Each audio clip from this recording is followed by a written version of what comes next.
조선 야담관에 오신 것을 환영합니다.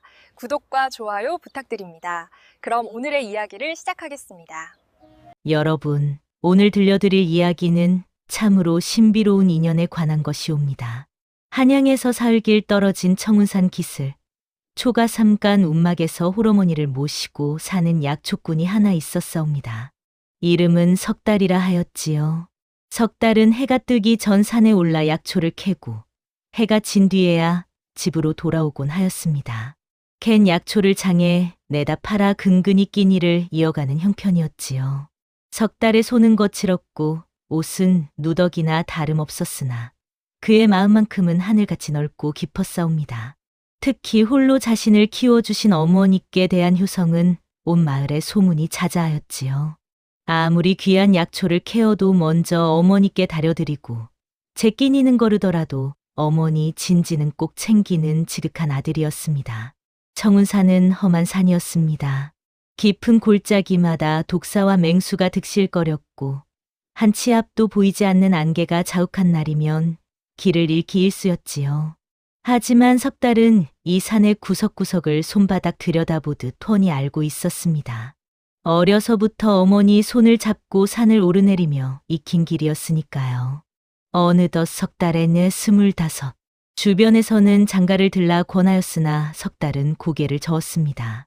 가난한 살림에 어찌 새 식구를 들일 수 있겠느냐며 다만 어머니를 잘 모시는 것이 자신의 도리라 여겼지요. 어머니 또한 아들의 효심을 기특히 여기시며 늘 건강하게 지내셨습니다.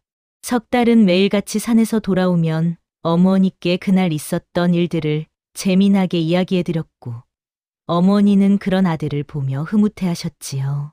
그런데 말입니다. 그해 봄 석달의 집안에 큰 불행이 찾아들었사옵니다. 환절기 찬바람을 맞은 어머니께서 갑자기 몸져 놓으신 것이지요. 처음에는 가벼운 감기련이 여겼으나 날이 갈수록 열은 내려가지 않고 기침은 심해졌습니다. 석달은 자신이 아는 모든 약초를 다려드렸으나 차도가 없었지요. 밤낮으로 간호하며 애가 타는 석달의 얼굴은 점점 수척해져 갔습니다. 결국 석달은 마을의 의원을 찾아갔습니다. 의원은 어머니를 진맥한 뒤 심각한 표정으로 고개를 저었습니다. 의원의 말에 석달의 얼굴이 하얗게 질렸습니다. 병이 깊이 들어 보통 약초로는 낫기 어렵다는 것이었지요. 석달은 떨리는 목소리로 물었습니다. 어찌하면 어머니를 살릴 수 있겠느냐고 말입니다. 의원은 한참을 망설이다 입을 열었습니다. 청운산 깊은 골짜기, 사람의 발길이 닿지 않는 곳에 천년 묵은 영지버섯이 자란다는 소문을 들었노라고 하였지요. 그 영지를 다려 드시면 혹시 모를 일이라 하였습니다. 하나 그곳은 아무도 가지 못하는 곳이라며 고개를 저었지요.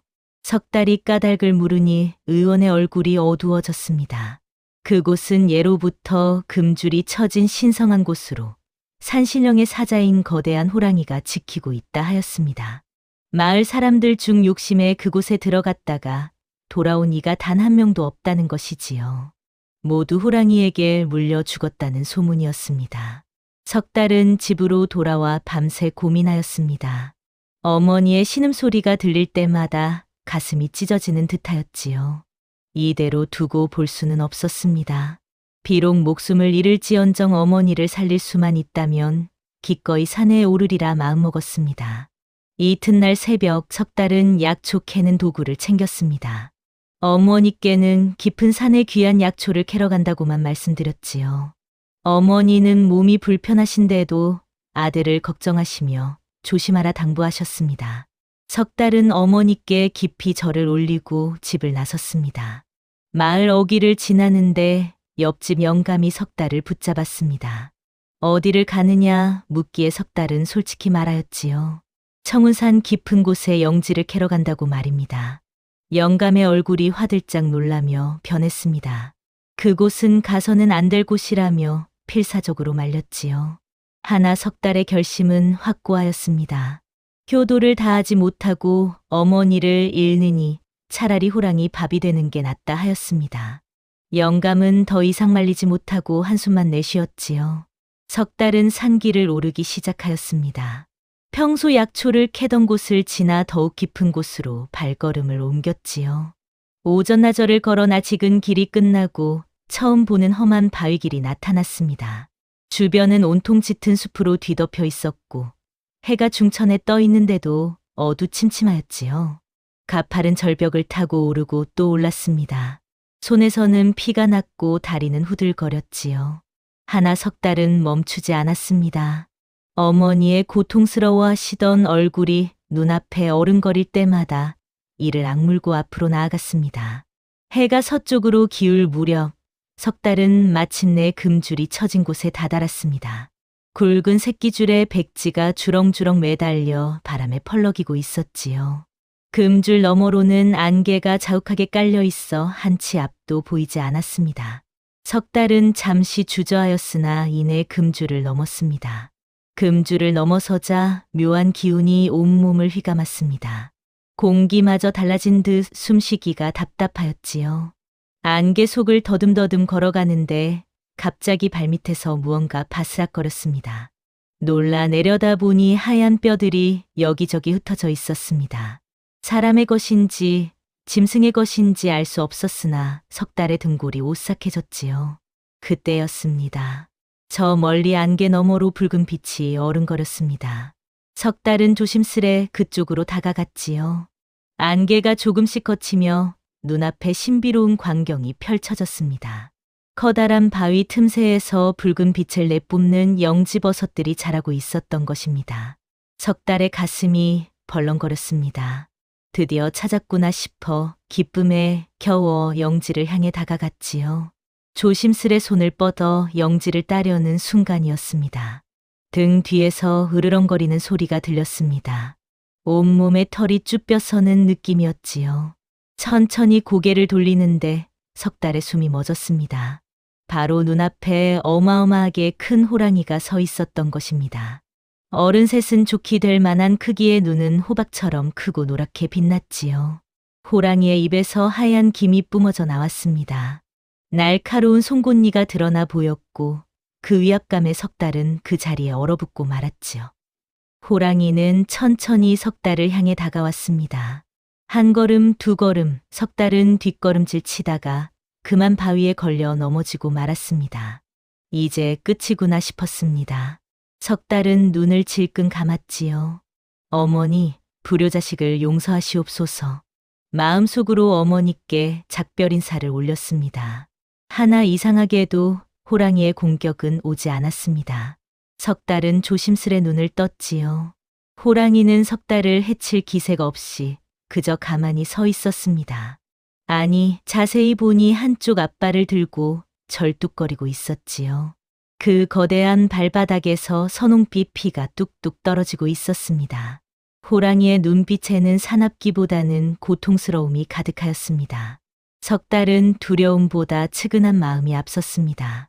약초꾼으로 평생을 살아오며 온갖 상처 입은 짐승들을 보살펴온 그였지요. 비록 호랑이라 할지라도 아픈 것은 마찬가지였습니다. 석 달은 조심스레 일어나 호랑이에게 다가갔습니다. 호랑이는 으르렁거렸으나 물러나지는 않았습니다. 석 달은 부드러운 목소리로 말을 건넸지요. 내가 보아주겠노라, 아프지 않게 해주겠노라 하였습니다. 신기하게도 호랑이는 석 달의 말을 알아듣기라도 한 듯 조용해졌습니다. 석 달은 천천히 호랑이의 발을 들어 올렸습니다. 손바닥만 한 발바닥 한가운데 손가락 굵기만 한 가시가 깊이 박혀 있었지요. 주변은 골마 터져 피고름이 흘렀습니다. 이것이 박힌 지 제법 되었음을 알 수 있었습니다. 석 달은 허리춤에 찬 칼을 꺼냈습니다. 호랑이가 다시 으르렁거렸으나 석 달은 침착하게 말하였지요. 아프겠지만 참아야 한다고 이 가시를 빼내야 낫는다고 하였습니다. 호랑이는 마치 알아듣기라도 한 듯 조용히 있었습니다. 석 달은 조심스레 가시 주변의 고름을 짜냈습니다. 호랑이가 아픔을 참느라 몸을 부르르 떨었지요. 석 달은 재빨리 가시를 움켜쥐고 힘껏 뽑아냈습니다. 손가락만 한 가시가 빠져나왔고 선홍빛 피가 솟구쳤지요. 호랑이는 커다란 울음소리를 토해냈으나 석 달을 해치지는 않았습니다. 오히려 고통을 참으며 꼼짝 않고 서 있었지요. 석 달은 허리춤에 차고 온 약주머니를 풀었습니다. 평소 산에서 다쳤을 때를 대비해 늘 지니고 다니던 것이었지요. 그 안에서 지혈에 좋은 약초 가루를 꺼내 호랑이의 상처에 정성껏 발랐습니다. 그리고는 깨끗한 천으로 상처를 꽁꽁 감싸주었습니다. 호랑이는 석 달의 손길을 순순히 받아들였습니다.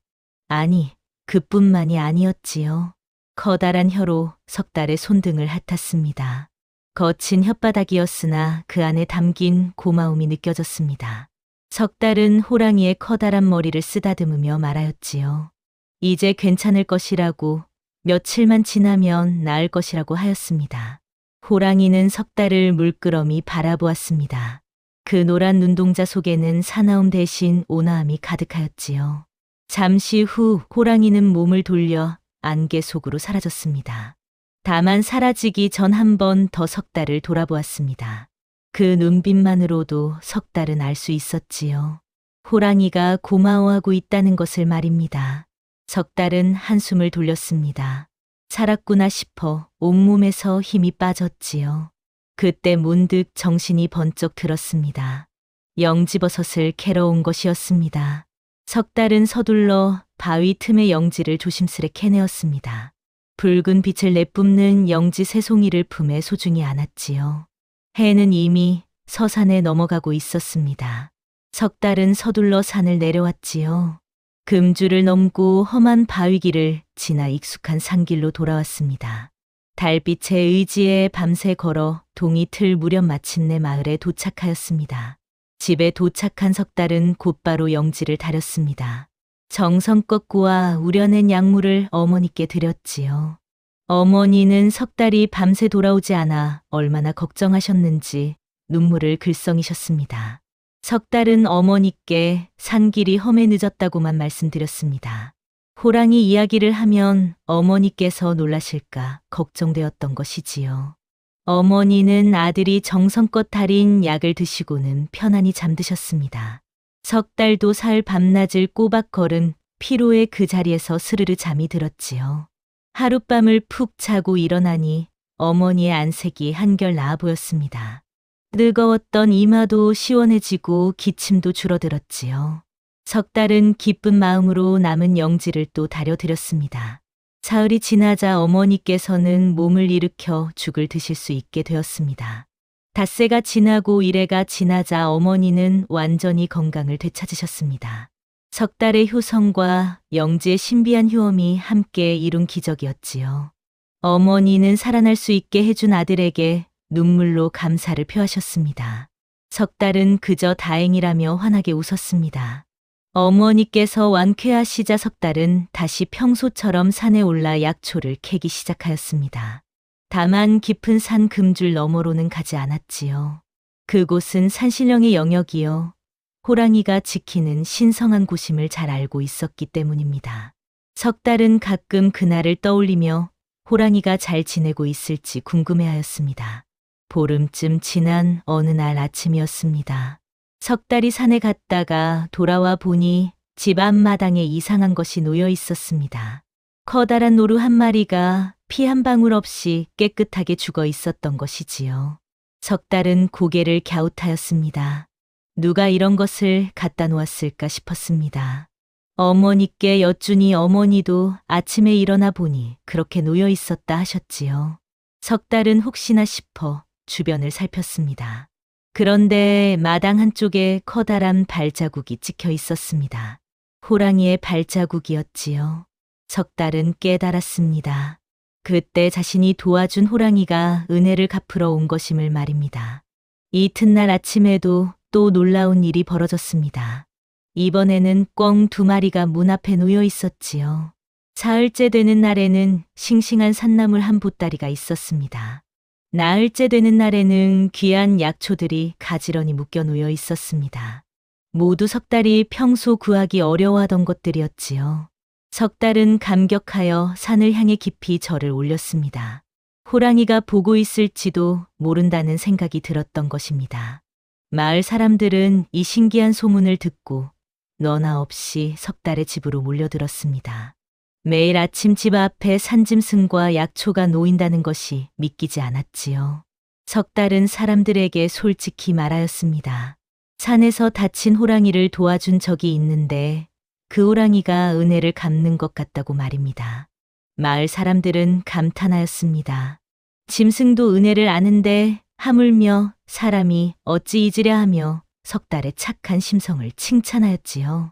또한 석 달이 산신령의 총애를 받는다며 부러워하였습니다.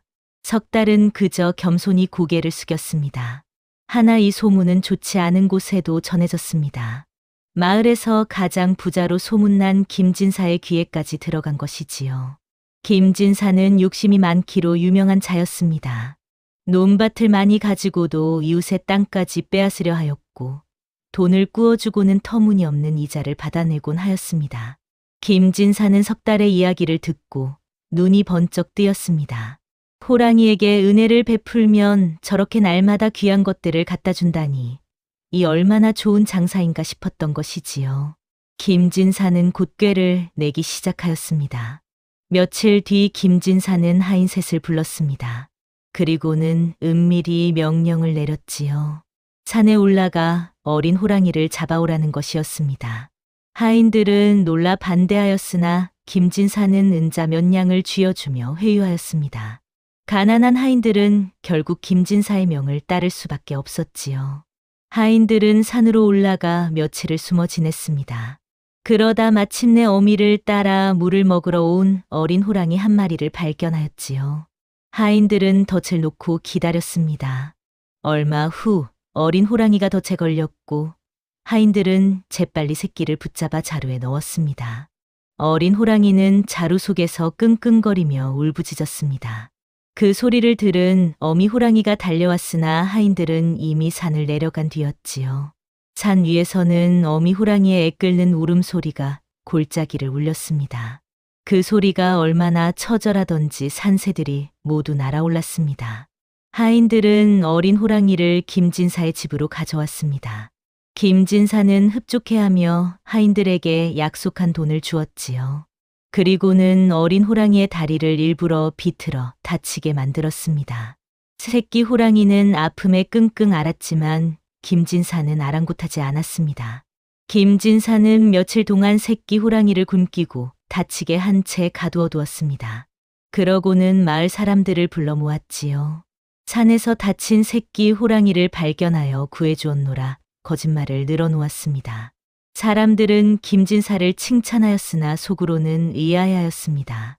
평소 욕심만 많던 김진사가 이런 선행을 베풀다니 믿기지 않았던 것이지요. 김진사는 새끼 호랑이의 상처에 약을 발라주는 신용을 하였습니다. 물론 진심이 담기지 않은 거짓 행동이었지요. 그리고는 며칠 뒤 새끼를 산에 풀어주었습니다. 이제 어미 호랑이가 고마워하며 자신에게도 귀한 선물을 가져다 줄 것이라 기대하였습니다. 하나 김진사의 생각은 완전히 빗나갔습니다. 산으로 돌아간 새끼 호랑이는 어미를 만나 울부짖었지요. 어미 호랑이는 새끼의 상처를 핥아주며 몸을 떨었습니다. 그리고 새끼의 몸에서 사람의 냄새를 맡았습니다. 이 모든 것이 사람의 지심을 깨달은 어미 호랑이의 눈에서 붉은 빛이 타올랐습니다. 그날 밤이었습니다. 김진사의 집에 무시무시한 일이 벌어졌지요. 한밤중에 갑자기 지붕 위에서 어마어마한 포효가 울려 퍼졌습니다. 집안의 사람들이 모두 깨어났고 김진사는 놀라 이불을 뒤집었었습니다. 호랑이는 지붕을 박차고 마당으로 뛰어내렸습니다. 달빛 아래 드러난 그 모습은 석 달이 도왔던 바로 그 호랑이였지요. 하나 눈빛만은 전혀 달랐습니다. 분노로 이글거리는 눈으로 김진사의 방을 노려보았습니다. 김진사의 집안은 순식간에 아수라장이 되었습니다. 하인들은 겁에 질려 도망치고 식구들은 방 안에 숨어 떨었지요. 호랑이는 마당을 이리저리 돌며 으르렁거렸습니다. 그 소리가 얼마나 컸던지 온 마을이 떠나갈 듯하였습니다. 김진사는 방 안에서 벌벌 떨며 문틈으로 밖을 엿보았습니다. 호랑이의 거대한 그림자가 달빛에 비쳐 더욱 무시무시하게 보였지요. 호랑이는 김진사의 방문을 향해 달려들 듯 위협하였습니다. 김진사는 혼비백산하여 오금을 못 펴고 주저앉았습니다. 이 소동의 마을 사람들이 하나둘 모여들었습니다. 하나 아무도 감히 김진사의 집에 가까이 가지 못하였지요. 호랑이의 기세가 얼마나 등등하던지 십창 밖에서도 그 살기가 느껴졌습니다. 마을 사람들은 어찌할 바를 몰라 우왕좌왕하였습니다. 그때 석달이 달려왔습니다. 소식을 듣고 급히 달려온 것이지요. 석달은 호랑이를 보고 단번에 알아보았습니다. 자신이 발의 가시를 빼준 바로 그 호랑이였던 것입니다. 하나 호랑이의 눈빛은 그때와는 사뭇 달랐습니다. 분노와 원한으로 가득하였지요. 석달은 마을 사람들을 제지하고 천천히 호랑이에게 다가갔습니다. 사람들은 소리쳤습니다. 위험하니 물러서라고, 호랑이가 해칠 것이라고 말했지요. 하나 석달은 멈추지 않았습니다. 호랑이에게는 분명 이유가 있을 것이라 믿었던 것입니다. 호랑이는 석달을 보자 잠시 움직임을 멈추었습니다. 석달을 알아본 것이지요. 석달은 부드러운 목소리로 말을 건넸습니다. 무슨 일이냐고, 왜 이리 화가 났느냐고 물었습니다. 호랑이는 낮게 으르렁거리며 김진사의 집을 노려보았습니다. 그 순간 석달은 깨달았습니다. 김진사가 무언가 잘못을 저질렀음을 말입니다. 석달은 김진사를 향해 소리쳤지요. 도대체 무슨 짓을 하였느냐고, 호랑이에게 무슨 해를 끼쳤느냐고 물었습니다. 김진사는 대답하지 못하고 방 안에서 벌벌 떨기만 하였습니다. 석달은 호랑이에게 다가가 조심스레 말하였습니다. 자신이 알아보겠노라. 잘못한 자는 반드시 벌을 받을 것이니 오늘은 물러가달라 하였지요. 호랑이는 석달을 물끄러미 바라보았습니다. 그 눈빛에는 여전히 분노가 남아 있었으나 석달을 향한 믿음도 함께 담겨 있었지요. 잠시 망설이던 호랑이는 마지막으로 한 번 더 크게 포효하였습니다. 그 소리에 김진사의 집 기와가 우르르 떨어졌습니다. 그리고는 몸을 돌려 어둠 속으로 사라졌습니다. 다만 가기 전 석달을 한 번 더 돌아보았지요. 석달은 호랑이를 향해 깊이 고개를 숙였습니다. 기다려달라는 뜻이었습니다. 호랑이는 석달의 뜻을 알아듣고 산으로 올라갔습니다. 마을 사람들은 안도의 한숨을 내쉬었습니다. 석달이 아니었다면 큰일 날 뻔하였지요. 사람들은 석달에게 감사를 표하며 김진사의 집으로 몰려들었습니다. 도대체 무슨 짓을 하여 호랑이의 노여움을 샀느냐고 따져 물었습니다. 석달도 김진사의 방문을 두드렸습니다. 김진사는 떨리는 목소리로 아무것도 하지 않았다며 발뺌하였지요. 하나 석달은 물러서지 않았습니다. 호랑이는 아무 까닭 없이 화를 내는 짐승이 아니라고 분명 이유가 있을 것이라 하였습니다. 그때 김진사의 하인 하나가 앞으로 나섰습니다. 양심의 가책을 느낀 것이지요. 하인은 떨리는 목소리로 모든 것을 털어놓았습니다. 김진사의 명으로 어린 호랑이를 잡아왔다는 것, 김진사가 일부러 새끼를 다치게 하였다는 것, 모두 은혜를 갚는 척하며 이득을 보려는 계략이었다는 것을 말입니다. 마을 사람들은 경악하였습니다. 아무리 욕심이 많은 김진사라지만 이런 악랄한 짓을 저지를 줄은 몰랐던 것이지요. 어린 짐승을 일부러 다치게 하다니 이 얼마나 악독한 일인가 하며 분노하였습니다. 석달의 얼굴도 굳어졌습니다. 짐승도 제 새끼를 아끼는 마음은 사람과 다르지 않건만 그 모정을 이용하여 욕심을 채우려 하다니 용서할 수 없는 일이었지요. 석달은 김진사에게 말하였습니다. 내일 아침 관가에 가서 모든 것을 고하겠노라 하였습니다. 김진사는 벌떡 일어나 석달에게 매달렸습니다. 용서해달라고 다시는 그러지 않겠노라 빌었지요. 하나 석달은 단호하였습니다. 이것은 용서할 수 없는 일이라며 고개를 저었지요. 마을 사람들도 석달의 편을 들었습니다. 김진사 같은 자는 마땅히 벌을 받아야 한다고 입을 모았습니다. 김진사는 땅을 치며 후회하였으나 이미 엎질러진 물이었습니다. 그런데 그날 밤 김진사는 다른 꾀를 냈습니다. 악한 마음을 먹은 것이지요. 자신이 벌을 받을 바에야 차라리 석달을 없애버리겠다고 생각하였습니다. 석달만 없으면 아무도 자신을 관가에 고발할 수 없을 것이라 여겼습니다. 이튿날 새벽 김진사는 은밀히 관하로 달려갔습니다. 그리고는 사또에게 거짓 고변을 올렸지요. 석 달이 요술을 부려 호랑이를 부리며 마을 사람들을 위협한다는 것이었습니다. 어젯밤 호랑이가 나타난 것도 모두 석 달이 꾸민 일이라 둘러댔습니다. 김진사는 사또 앞에서 울며 호소하였습니다. 석 달이 평소 자신을 시기하여 호랑이로 자신을 해치려 하였노라 거짓말을 늘어놓았죠. 사또는 김진사의 말을 듣고 얼굴을 찌푸렸습니다. 요술을 부려 짐승을 부린다는 것은 큰 죄목이었습니다.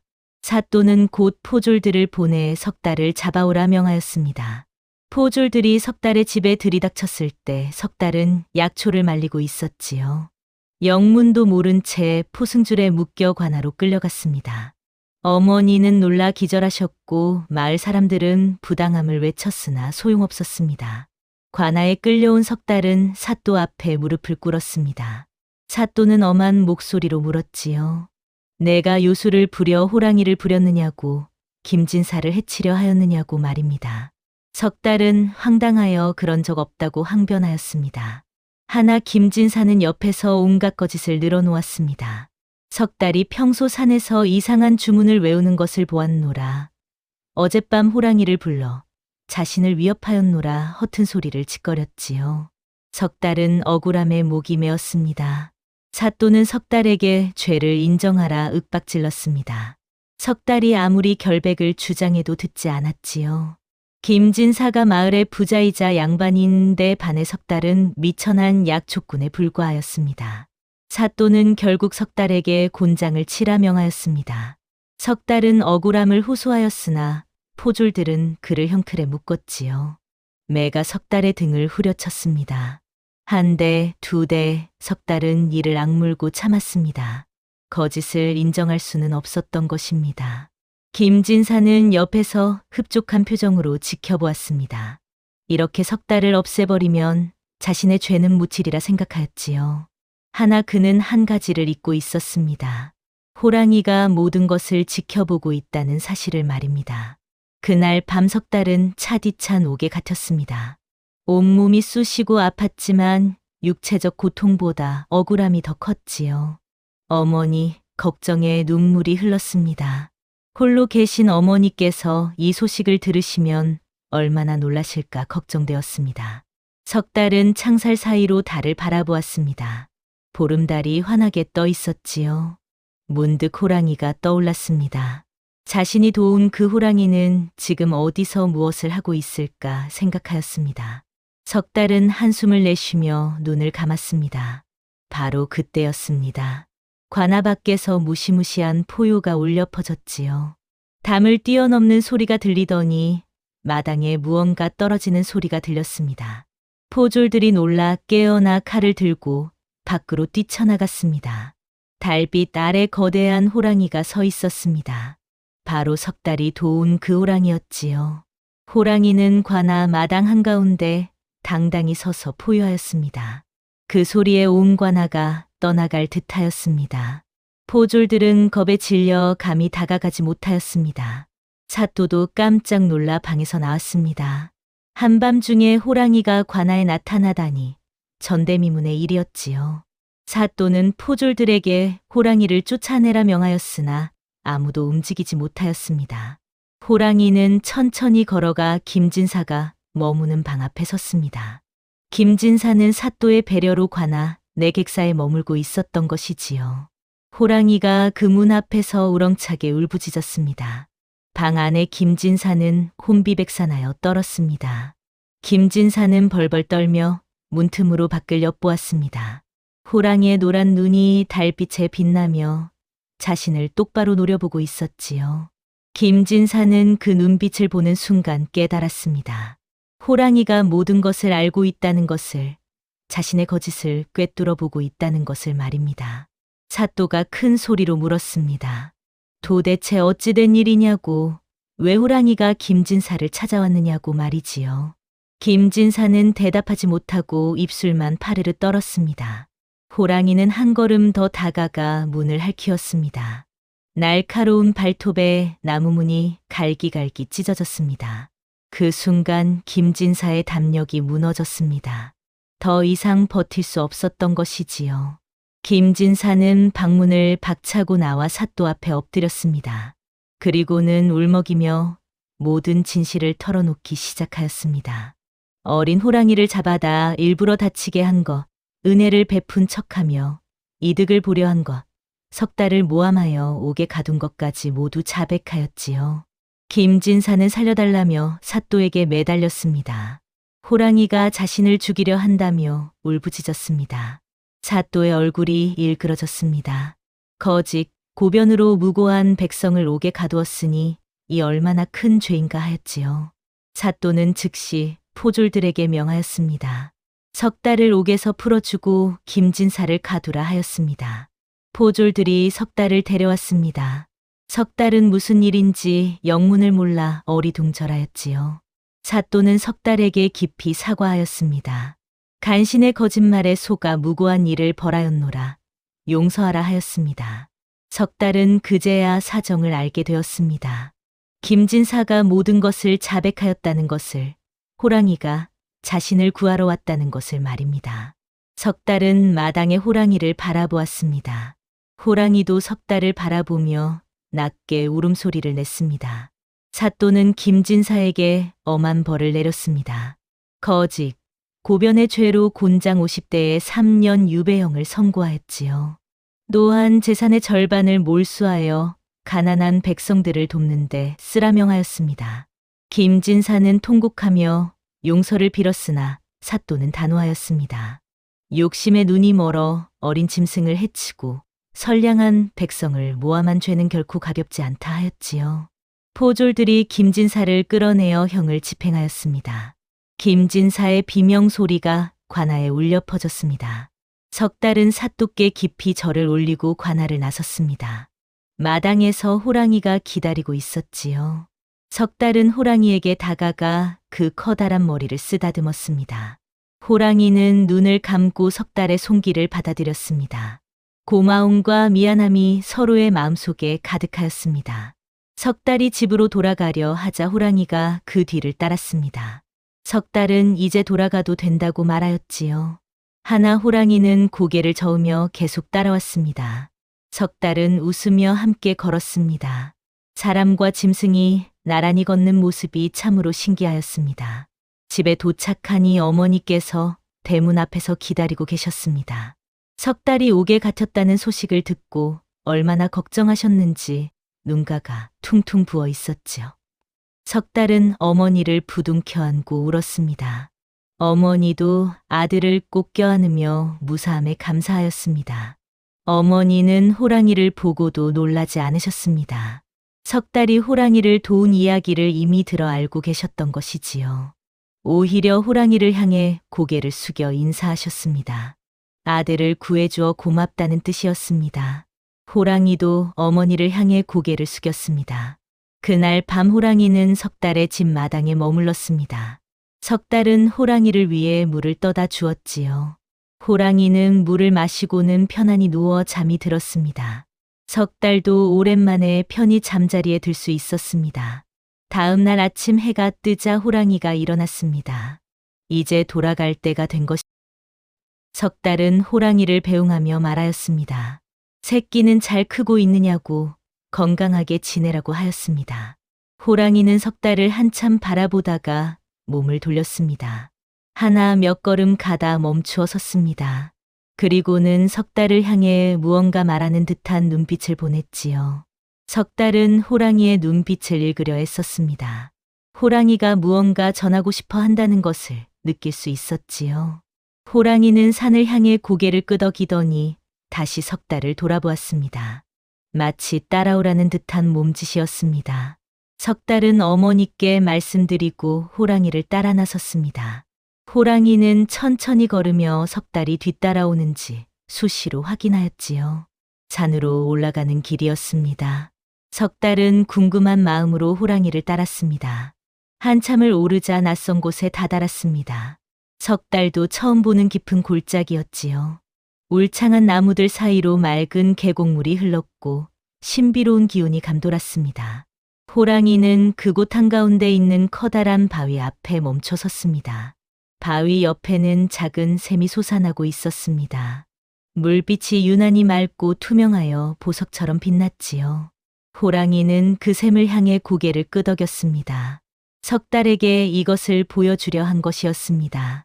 석달은 샘물에 손을 담가 보았습니다. 물이 차갑고 시원하였지요. 그런데 이상한 일이 벌어졌습니다. 곤장을 맞아 상처투성이었던 손등의 상처가 스르르 아물기 시작한 것입니다. 석달은 놀라 물을 자세히 들여다보았습니다. 호랑이가 다가와 샘물을 핥았습니다. 그리고는 석달을 바라보며 낮게 울었지요. 석달은 깨달았습니다. 이 샘물이 범상치 않은 영험한 물임을 말입니다. 호랑이가 자신에게 이 귀한 것을 알려주려 한 것이었습니다. 석달은 감격하여 호랑이에게 절을 올렸습니다. 이 은혜를 어찌 다 갚을 수 있겠느냐며 눈물을 흘렸지요. 호랑이는 석달의 머리를 혀로 핥아 주었습니다. 그리고는 샘 옆 바위를 발로 툭 쳤습니다. 바위가 굴러가며 그 아래 작은 옹기가 드러났습니다. 석달은 그 옹기를 들어 샘물을 가득 담았지요. 호랑이는 만족스러운 듯 꼬리를 흔들었습니다. 석달은 옹기를 소중히 품에 안고 호랑이에게 다시 한번 감사를 표하였습니다. 석달은 호랑이와 함께 산을 내려왔습니다. 집에 도착하자 호랑이는 더 이상 따라오지 않고 멀리서 지켜보았지요. 석달은 호랑이를 향해 손을 흔들며 작별 인사를 하였습니다. 호랑이도 한번 크게 울부짖고는 산으로 돌아갔습니다. 석달은 어머니께 샘물 이야기를 말씀드렸습니다. 어머니는 신기해하시며 그 물을 보셨지요. 석달은 문득 생각이 났습니다. 어머니께서 얼마 전 병을 앓으신 뒤로 기운이 예전 같지 않으셨던 것이 말입니다. 석달은 샘물을 떠서 어머니께 드렸습니다. 어머니께서 그 물을 드시자 놀라운 일이 벌어졌지요. 창백하던 얼굴에 혈색이 돌기 시작하였고 기운 없던 목소리가 맑아졌습니다. 며칠을 계속 드시자 어머니는 완전히 건강을 되찾으셨습니다. 소문은 삽시간에 마을에 퍼졌습니다. 석달이 신비한 약수를 얻었다는 이야기였지요. 마을 사람들이 하나둘 찾아와 도움을 청하였습니다. 오랜 병으로 고생하는 이, 다친 곳이 낫지 않는 이, 몸이 허약한 이들이었습니다. 석달은 찾아오는 이들을 모두 받아들였습니다. 샘물을 나누어 주며 정성껏 보살폈지요. 신기하게도 샘물을 마신 사람들은 하나같이 병이 나았습니다. 오래된 지병이 사라지고 상처가 아물었습니다. 사람들은 석달을 은인이라 부르며 감사해하였습니다. 석달은 가끔 산에 올라 그 샘을 찾았습니다. 옹기에 물을 가득 담아 내려와 마을 사람들에게 나누어 주었지요. 대가를 바라지 않았습니다. 다만 어려운 이들을 돕는 것이 기쁨이었습니다. 어느 날 석달이 샘에 갔을 때였습니다. 멀리서 호랑이 가족이 물을 마시고 있는 모습이 보였지요. 어미 호랑이와 함께 새끼 호랑이도 있었습니다.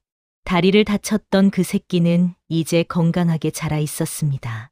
석달은 멀찍이 떨어져 그 모습을 지켜보았습니다.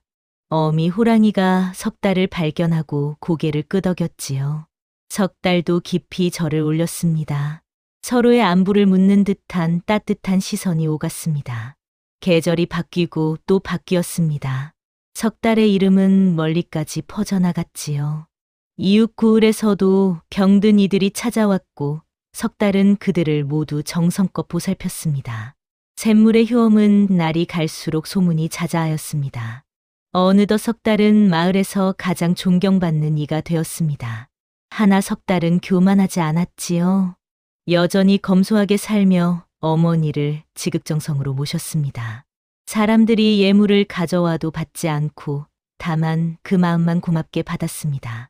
그러던 어느 날 한양에서 높은 벼슬아치가 찾아왔습니다. 임금님의 병환이 깊어 온갖 약을 써도 차도가 없다는 것이었지요. 석달의 소문을 듣고 임금님께서 친히 부르신다 하였습니다. 석달은 난처하였습니다. 샘물의 비밀을 함부로 알려서는 안 될 것 같았던 것이지요.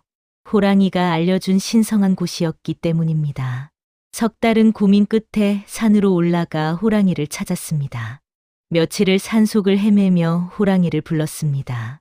그러자 사흘째 되는 날 호랑이가 나타났지요. 석 달은 호랑이에게 사정을 말하였습니다.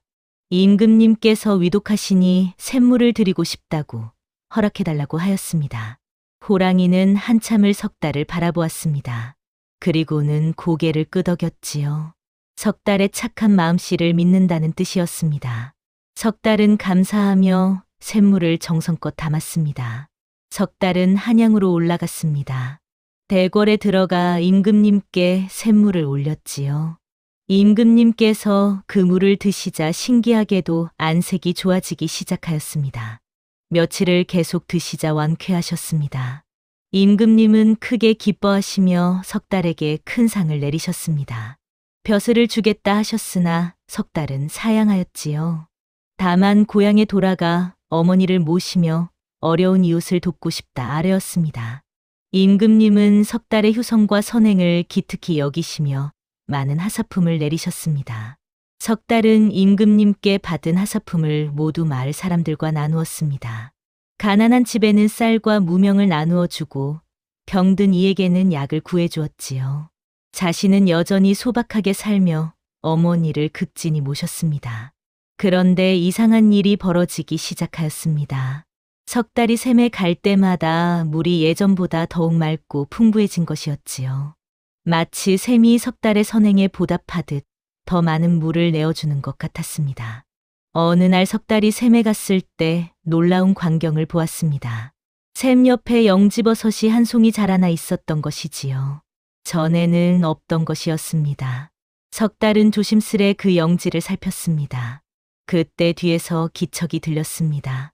돌아보니 호랑이가 서 있었지요. 호랑이는 영지를 향해 고개를 끄덕였습니다.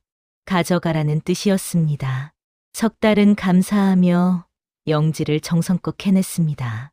이것으로 더 많은 이들을 도울 수 있을 것이었습니다. 세월이 흘러 석 달은 명의로 이름을 날리게 되었습니다. 사람들은 그를 활인이 살아 불렀지요. 수많은 병자들을 고쳤고 가난한 이들에게는 약값을 받지 않았습니다. 석 달의 명성은 온 나라에 퍼졌습니다. 어머니께서는 아들이 이렇게 훌륭하게 자란 것을 자랑스러워하셨습니다. 샘물 덕분에 건강하게 지내시며 100세까지 장수하셨지요. 석 달은 어머니를 끝까지 효성스럽게 모시며 천수를 누리게 해드렸습니다. 김진사는 유배에서 돌아온 뒤 완전히 달라진 사람이 되었습니다. 석 달을 찾아와 무릎 꿇고 용서를 빌었지요. 석 달은 기꺼이 용서하며 그를 일으켜 세웠습니다. 김진사는 남은 재산으로 마을에 서당을 세우고 가난한 아이들을 가르쳤습니다. 마을은 점점 풍요로워졌습니다. 석 달의 선행이 마을 전체를 변화시킨 것이지요. 사람들은 서로 돕고 나누며 살았습니다. 병든 이가 생기면 함께 걱정하고 기쁜 일이 있으면 함께 기뻐하였습니다. 석 달은 가끔 산에 올랐습니다. 샘물을 기르러 가기도 하였지만 무엇보다 호랑이를 만나고 싶었던 것이지요. 호랑이도 석 달이 오는 날이면 어김없이 나타났습니다. 둘은 말없이 서로를 바라보며 그간의 안부를 나누었습니다. 세월이 흘러 호랑이에게도 변화가 있었습니다. 예전에 다쳤던 새끼가 이제는 어엿한 어른 호랑이로 자라 있었지요. 그 호랑이도 석 달을 알아보았습니다. 어미를 따라 석 달 앞에 와서 고개를 숙였습니다. 석 달은 감회가 깊었습니다. 그저 작은 은혜를 베풀었을 뿐인데 이토록 큰 복을 받았으니 말입니다. 호랑이 가족은 석 달에게 영원한 친구가 되어 주었지요. 산에서 위험한 일이 있으면 호랑이들이 나타나 지켜주었습니다. 어느 해 큰 가뭄이 들었습니다. 온 나라가 물 부족으로 고통받았지요. 논밭은 갈라지고 우물이 마르기 시작하였습니다. 백성들은 하늘을 원망하며 비를 기다렸습니다.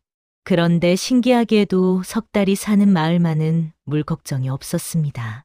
산속 샘이 여전히 풍부한 물을 내어주었던 것이지요. 석 달은 그 물을 마을 사람들과 나누었고 이웃 마을에도 보내주었습니다. 사람들은 이것이 모두 석 달의 덕이라 여겼습니다. 하나 석 달은 고개를 저었지요. 이 모든 것은 호랑이의 은혜요 하늘의 뜻이라 하였습니다. 자신은 다만 그 은혜를 사람들과 나누는 것뿐이라 겸손히 말하였습니다. 가뭄이 끝난 뒤에도 샘은 마르지 않았습니다. 오히려 더욱 풍성해져 작은 시냇물을 이루었지요. 마을 사람들은 그 시냇물로 논밭에 물을 대고 풍년을 이루었습니다. 모두가 석달과 호랑이에게 감사하였습니다. 석달의 나이 50이 되던 해였습니다. 어느 날 밤 꿈에 호랑이가 나타났지요. 호랑이는 석달을 산으로 안내하였습니다. 꿈에서 깬 석달은 이상한 예감이 들어 새벽부터 산으로 올라갔습니다. 샘이 있는 곳에 도착하니 호랑이가 기다리고 있었습니다. 하나 예전과는 달리 늙고 지친 모습이었지요. 석달은 가슴이 먹먹해졌습니다. 세월은 짐승에게도 어김없이 찾아오는 것이었지요. 호랑이는 석달을 보자 반갑게 다가왔습니다. 석달은 호랑이의 머리를 쓰다듬으며 그간 고마웠노라 말하였습니다. 호랑이는 샘을 향해 고개를 돌렸습니다. 그리고는 석달을 물끄러미 바라보았지요. 그 눈빛에는 당부가 담겨 있었습니다. 이 샘을 잘 지켜달라는, 백성들을 위해 써달라는 뜻이었습니다. 석달은 눈물을 글썽이며 고개를 끄덕였습니다. 호랑이는 석달에게 마지막 인사를 하듯 코를 비볐습니다. 석달도 호랑이를 꼭 껴안았지요. 오랜 세월 함께한 벗과의 이별이었습니다. 호랑이는 천천히 몸을 돌려 깊은 산속으로 사라졌습니다. 석달은 한참을 그 자리에 서서 호랑이가 사라진 곳을 바라보았습니다. 그 후로 석달은 호랑이를 다시 보지 못하였습니다. 하나 가끔 산에서 멀리 호랑이의 울음소리가 들려왔지요. 석달은 그때마다 산을 향해 절을 올렸습니다. 호랑이가 편안하기를 바라는 마음이었습니다. 세월이 더 흘러 석달도 백발이 성성한 노인이 되었습니다. 하나 여전히 샘을 지키며 사람들을 도왔지요. 석달의 아들과 손자도 그 뜻을 이어받아 대대로 샘을 지키며 백성들을 보살폈습니다. 샘 옆에는 작은 비석이 세워졌습니다. 거기에는 이렇게 적혀 있었지요. 은혜를 잊지 않는 마음이 천지를 감동시킨다고, 사람과 짐승이 진정한 벗이 될 수 있음을 기억하라고 말입니다. 오늘날까지도 그 마을에는 이 이야기가 전해 내려옵니다. 효성스러운 약초꾼 석달과 은혜를 잊지 않은 호랑이의 아름다운 인연 말입니다. 작은 선행이 얼마나 큰 복으로 돌아오는지, 진심은 사람과 짐승을 가리지 않는다는 교훈을 담고 있지요. 여러분, 이 이야기가 마음에 드셨다면 좋아요를 눌러주시고 구독하여 주시기 바랍니다. 앞으로도 더욱 재미있고 감동적인 예시이야기를 들려드리겠습니다. 오늘도 여러분의 가정에 복이 가득하시길 바라옵니다.